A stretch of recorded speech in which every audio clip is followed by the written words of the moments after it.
oli mu kiseera tuli mu kiseera tumanyi tuno tuli mu Ramadan ono yavudde mulamu waffe obadde omumanyi mulamu wammwe naani nze naawe ate nze naawe sooka olindeko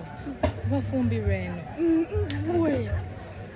simanyi kyemanyi kimu nti Humphrey yafudde naye mukwano muganda wa mikwano gyaffe like muganda w'abayimbi bannaffe Mayanja family mikwano gyaffe baganda baffe buli kimu kyaffe kakati tubadde tumanyi nti ozze nga mukamwana nga mulamu waabwe kubanga ankopi nzize kuba bayimbi bannange naye okusinga nze because Pallaso mukwano gwange is a very close friend of mine si nti mulamu wange mwami wange nedda bambi just mukwano gwange muyimbi munnange buli omu ategeera munne yeah that's why I'm here kyandibadde ekibi nnyo nnyo bambi Pallaso kubanga ali waneewo nawulira nti ate Sasha kati abakirowooza we batyo nti ozze kuziikanga mukamwana tuyinza kwagala nakyo tekirina buzibu tekirina buzibu yadde akato naye omugenzi ye mubadde mwemanyeko omugenzi mbadde mumanyi naye nga simulabanko physically kuba abadde tabeera wano kati ne time gye yakomeramu waneeno gye nandimulabye nga mulwadde nnyo naye ng'ate pitaliyo kati tubadde twafuna time nga ngendagenda bambi mulabeko but unfortunately tekisobose Allah n'amuyita tuwuliddeko nti yali muyimbi olinayo obuyimba bwe bwonna oba akamufike yakubuuzaako nti ye yasooka okuyimba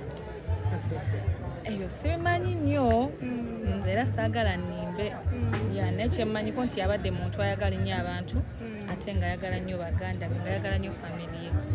ye mpuliddeko mu mboozi gy'onyumya nti babadde bagamba ojjagendako mwami likongo no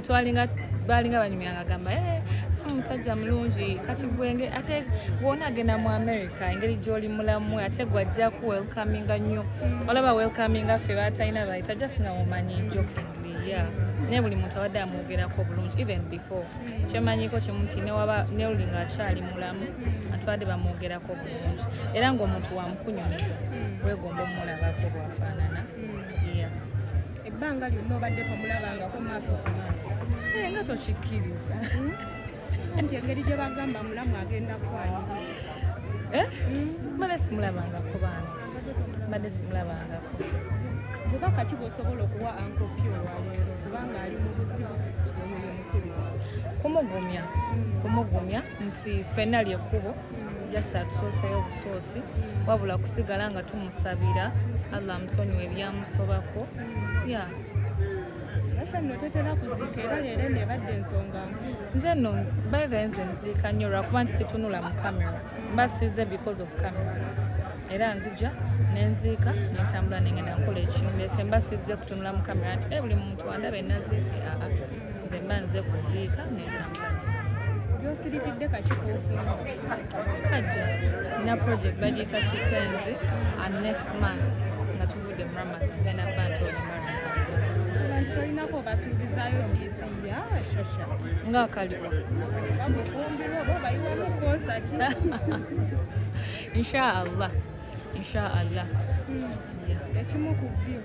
ku byo kijja kubaawo just kugumya Mayanja family nti bana ekitalo nnyo ddala Allah abagumye emikwano eŋŋanda na buli muntu abadde amumanyi just kusaba Katonda atugumye nakwagala nnyo music wa Uganda nti mwebale nnyo Katonda nnyo nsonyiwa okuyingira mu bitankwata olukolo luno ng'omweka nnyo mwana gwe bakugambadde nze mbadde ngamba interview wedde